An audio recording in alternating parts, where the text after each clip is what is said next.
But Savitri की अमावस्या के दिन ब्रह्मा जी के मुख से प्रकट हुआ है। सौभाग्यवती नारियां अखंड सौभाग्य के लिए बट सावित्री का व्रत आप लोग करते होंगे, कई लोग अखंड सौभाग्य के लिए करेंगे, क्योंकि इस बट के पेड़ के नीचे भगवान विष्णु शंकर जी से विनती करे थे वर के, इसलिए अखंड सौभाग्य का दिन है। जिसका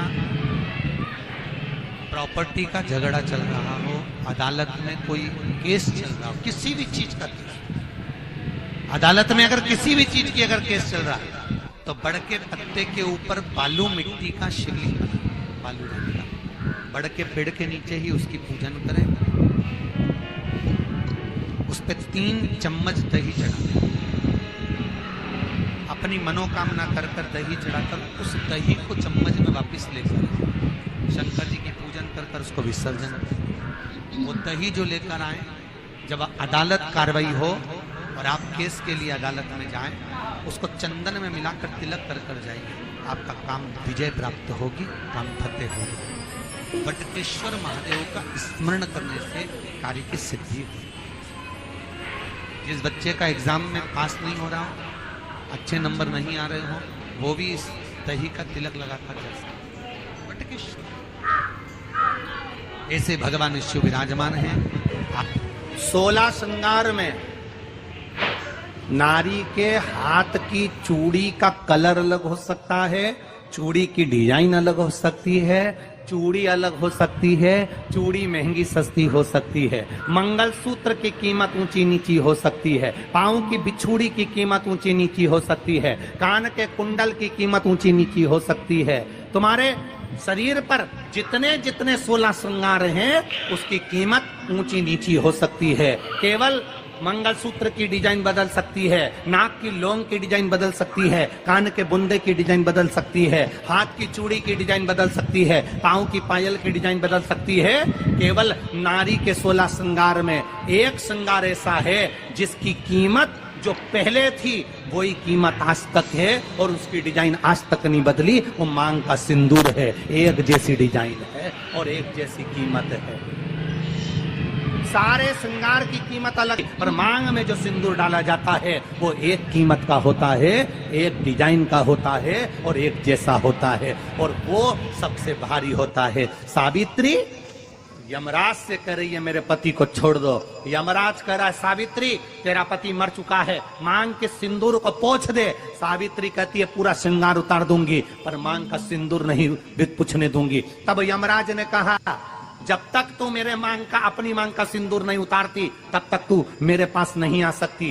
भगवान यमराज से सावित्री ने कह दिया मैं भी तुझे वचन देती हूँ यमराज, मेरी मांग में जब तक सिंदूर है, जैसे सीता ने लाइन, लक्ष्मण जी ने लाइन खींच दी थी और सीता पार नहीं जा सकती थी, मैं भी तुझे वचन देती हूँ जब तक नारी की मांग में सिंदूर है तब तक तू उसके पति को उसके सामने लेकर नहीं जा सकता। ये भी मैं तुझे कह देती हूँ। यमराज भैंसे पर सवार होकर सत्यवान को लेकर जा रहा था, सावित्री से वचन पर वचन चल रहे थे, अड़ के पेड़ के नीचे छोड़कर आए।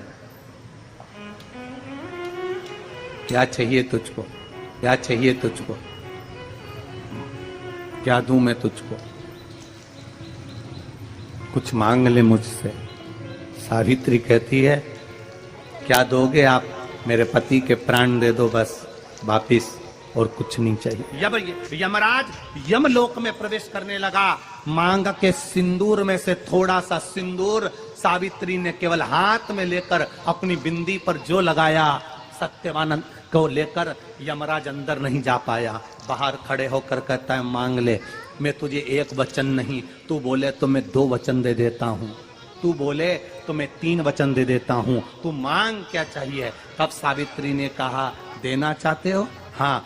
अब यमराज को लगा कि लालच में पड़ गई सावित्री, तब कहा पहला वचन दीजिए मेरे अंधे सास ससुर के नेत्र वापिस आ जाएं। यमराज ने कहा तथास्तु। दूसरा वचन दीजिए मेरे सास ससुर अपने पोता पोती का मुख देखें। यमराज ने कह दिया तथास्तु।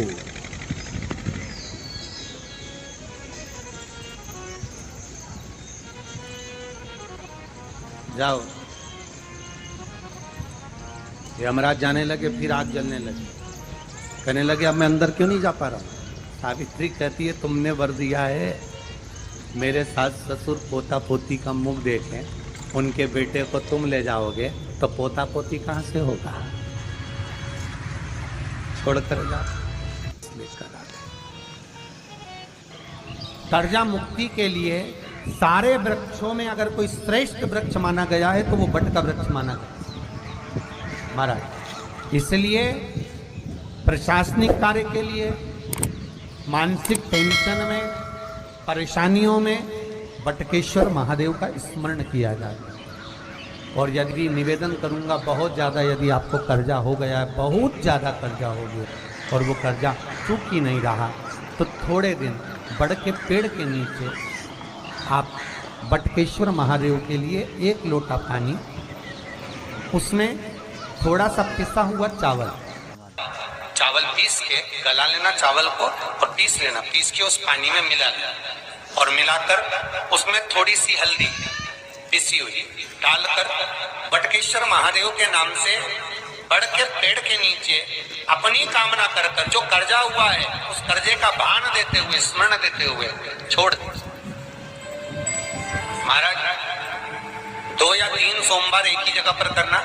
3 सोमवार बाद वहीं से बड़ के पेड़ की थोड़ी सी जड़ उठा लाना और उस जड़ को एक कोई धागे में बांधकर या तो अपनी गले में डाल लो या अपनी जेब में पटक लो, उसको थोड़े दिन पटक कर रखो, लगभग 2 से 3 महीना पटक कर रखो। वो जड़ जैसे बड़ का पेड़ विस्तार होता है, पानी गिरे ना गिरे, जल वृष्टि हो ना हो, गर्मी पड़े ना पड़े, उसको कोई फर्क नहीं पड़ता। बड़ का वृक्ष आप रूप फैलता जाता, उसकी जड़ें अपने आप प्रबल होती है। उसी तरह ये बटकेश्वर महादेव कहीं से भी अगर जड़ आपके पास में रखी है 1 महीना, 2 महीना, 3 महीना तक, तो ये जड़ अपने आप लक्ष्मी को पकड़कर खींच कर लाती है और कर्जे से मुक्त करती है। बटकेश्वर महादेव महीने में 1 बार पानी के लोटे में, जल के पात्र में थोड़ा सा दूध डालकर, 5 काली मिर्ची डालकर शक्कर को समर्पित करते रहो तो जिंदगी में कभी घर के अंदर कोई बड़ी बीमारी प्रवेश नहीं कर सकती, कभी जिंदगी में नहीं आ सकती। घर में लड़ाई चल रही है, क्रोध हो रहा है, विवाद हो रहा है, आपस में परिवार टूट रहा है, विवाद हो रहा है, पति पत्नी में झगड़ा हो रहा है, अदालत तक बात पहुंच गई, तलाक तक बात पहुंच गई, तो भी अगर एक श्री